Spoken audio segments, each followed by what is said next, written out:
नमस्ते प्यारे बच्चों, देखते हैं प्रश्न वाली 3.3 का दूसरा क्वेश्चन है और उसका भी सब क्वेश्चन 3 है। दो अंकों की संख्या के अंकों का योग 9 है। इस संख्या का 9 गुना संख्या के अंकों को पलटने से बनी संख्या का 2 गुना है, वह संख्या ज्ञात कीजिए। आइए प्यारे बच्चों, वो संख्या अपन ज्ञात करते हैं। वो संख्या क्या होगी? सबसे पहले तो अपन को दो अंकों की संख्या, आप लोगों को पता है कि दो अंकों की संख्या में केवल इकाई होता है और ढाई होता है, इकाई और ढाई।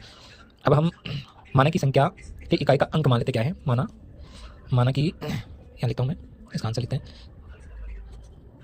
माना कि जो संख्या ना, दो अंकों की संख्या के इकाई का जो अंक है वो है x। क्या मान लिया इसको? इकाई का x। तो ढाई का अंक क्या मानेंगे? तो संख्या के ढाई का जो अंक है उसको मानते हैं y।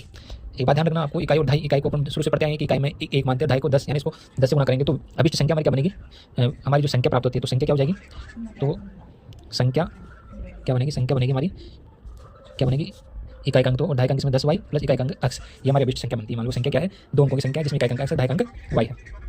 और इस प्रश्न की जो पहला शर्त क्या है कि दो अंकों की संख्या के अंकों का योग। तो पहली शर्त क्या कहती है?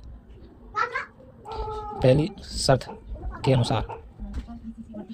अनुसार यानी दो अंकों की संख्या के अंकों का योग यानी x और y का योग क्या कहलाता है? 9। ये हमारी इसको समीकरण नंबर 1 दे देते हैं। अब संख्या इसका दूसरी शर्त क्या है? इसमें एक आपने देखा होगा कि संख्या को पलटने पर, मान लो इस संख्या को अपन पलट दें x और y, इस संख्या को पलट दें 10y और x को, तो इस संख्या को पलट देते हैं, इस संख्या को, हमारी संख्या को पलटने पर यानी x y की जगह जाएगा, y x की जगह जाएगा। संख्या को पलटने पर इकाई का अंक क्या हो जाएगा? इकाई का अंक y हो जाएगा और ढाई का अंक क्या हो जाएगा? x।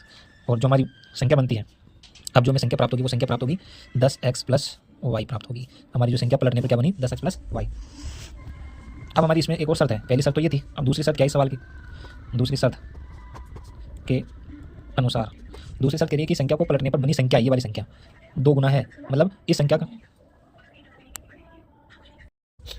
तो इसके अनुसार हमारी जो संख्या है इस संख्या का 9 गुना होगा संख्या के अंकों को पलटने से बनी संख्या का दुगुना, यानी इसका दुगुना, जो हमारी पहली वाली संख्या है इसका 9 गुणों के बराबर होगी। तो अपन लिख सकते हैं इसको क्या लिखेंगे? दूसरी शर्त के अनुसार लिखेंगे कि जो पहली वाली जो संख्या है, पहली वाली संख्या लिखा है इसमें, इस संख्या का 9 गुना, मतलब ये जो संख्या है ना हमारी पहली वाली संख्या, इस संख्या का 9 गुना, तो इसको लिख देंगे 10y प्लस x का 9 गुना किसके बराबर है? दुगने के बराबर है, दूसरी संख्या के 10x प्लस y के। यहाँ तक हो गया। या इसको हम इस प्रकार भी लिख सकते हैं, तो ये 9 को 10 से गुणा करेंगे तो ये हो गया 90y प्लस 9x बराबर हो गया, इस 2 को 10 से गुणा करेंगे पहले तो 20x हो गया, प्लस 2 को y से गुणा करेंगे 2y हो गया। तो ये इस प्रकार हम इनको लिखते हैं। अब हम क्या करते हैं, इन पदों को पास में लाते हैं। जैसे यहाँ पे 90y प्लस 9x, 20 को इधर लाएंगे इस पक्ष में, बाएं पक्ष में, तो 20x प्लस का तो माइनस का, ये भी माइनस का हो जाएगा 2y, और इधर बराबर क्या बच गया? 0। ये बच गया यहाँ पे। या इसको इस प्रकार भी लिख सकते हैं 90 ये y, ये 20x, तो ये प्लस का ये माइनस का घटेगा, प्लस का और माइनस का घटेगा तो चिन्ह जो बड़ा होगा उसका आएगा, तो ये 11x बच गया। 90 प्लस में से माइनस के 2 घटाएंगे तो माइनस 88y आ जाएंगे, बराबर क्या हो जाएगा? 0। अब एक बात ध्यान रखनी दोस्तों आपको, इनमें से 11 कॉमन ले लेते हैं अपन, तो मैं यहाँ पे 11 कॉमन ले लेता हूँ, तो हमारे पास जो आंसर आएगा वो आएगा, यहाँ अपन 11 कॉमन ले लेते हैं,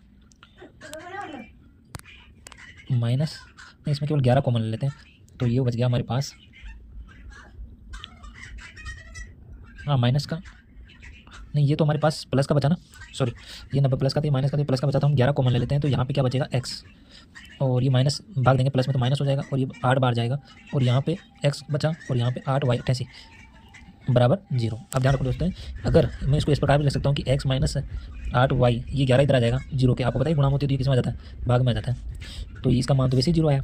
इस समीकरण का मान कितना? x माइनस 8y बराबर क्या आ गया? 0। हमारे पास कौन सी समीकरण प्राप्त होगी? समीकरण नंबर 2। इसको क्या नाम देंगे अपन? समीकरण नंबर 2। समीकरण नंबर 2 दिया इसका नाम हमने। अब हम इसको आगे करते हैं, नेक्स्ट यही कर लेते हैं इसको, यहाँ मैं लाइन खींच देता हूँ। तो समीकरण 2 आया हमारे पास, x माइनस 8y बराबर 0। तो समीकरण 2 में से एक को घटाने पर हमारे पास समीकरण एक ये है। समीकरण नंबर एक x प्लस वाई बराबर 9 है, तो समीकरण 2 ये है हमारी, तो इसमें से घटा दें x माइनस 8y बराबर क्या आ गया 0, और ये तो था पहला समीकरण। दूसरा, और इसमें से पहला घटा दो x प्लस वाई बराबर 9। अब आपको घटाने का नियम तो पता ही है, सॉरी ये 8 माइनस 8 x माइनस 8y बराबर 0 दूसरा समीकरण, और इसमें से पहला समीकरण ये वाला, इसको घटा दो x प्लस वाई बराबर 9। घटाने का नियम बताइए आपको, यहाँ प्लस है तो माइनस कर दो, यहाँ भी प्लस है तो माइनस कर दो, यहाँ भी प्लस है तो माइनस कर दो।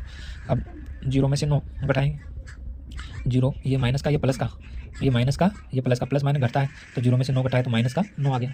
क्या आ गया यहाँ पे माइनस का 9। इसी प्रकार ये माइनस का माइनस माइनस जुड़ता है, तो ये 1 है, ये 8 है, कितने हो जाएंगे माइनस का 9y हो जाएंगे। ये प्लस माइनस दोनों कट गए। इस प्रकार हमारे पास, इस प्रकार इसको इस प्रकार भी लिख सकते हैं 9y बराबर माइनस 9, तो y का मान देखो माइनस से माइनस कट गया, ये माइनस से माइनस कट गया, y बराबर कितना हो गया 9/9, 9 से 9 कट गया, बराबर कितना रह गया 1। y का मान कितना आ गया भैया, y का मान आ गया 1, y का मान कितना आ गया 1। ये y का मान हमें प्राप्त हो गया। y मतलब क्या था, इसमें दहाई का अंक में प्राप्त हो गया। तो हमारी जो संख्या थी उसमें y का मान रख दो। हमारी जो संख्या थी इसमें समीकरण नंबर 2 में y का मान रख दो। समीकरण नंबर 2 में y का मान रखने पर, तो यहाँ पे समीकरण नंबर 2 क्या है, x माइनस 8y बराबर कितने 0, तो यहाँ पे x माइनस 8 गुणा 1 बराबर 0, तो x बराबर 8 बराबर 0, तो x बराबर कितना आ गया 8, x का मान कितना आ गया 8, x का मान कितना आ गया भैया 8। अब इस x और y का मान हमें जो हमारे पास पहली जो संख्या थी ये बनाई थी अपनी संख्या, इस संख्या में रख दो 10x प्लस वाई की जगह, संख्या में अभिष्ट संख्या, अतः हमारी जो संख्या है, संख्या क्या है 10y प्लस x, तो कितना हो गया 10 गुणा 1 प्लस x का मान 8, तो कितना हो गया 10 प्लस 8 बराबर 18। ये हमारा आंसर आ गया।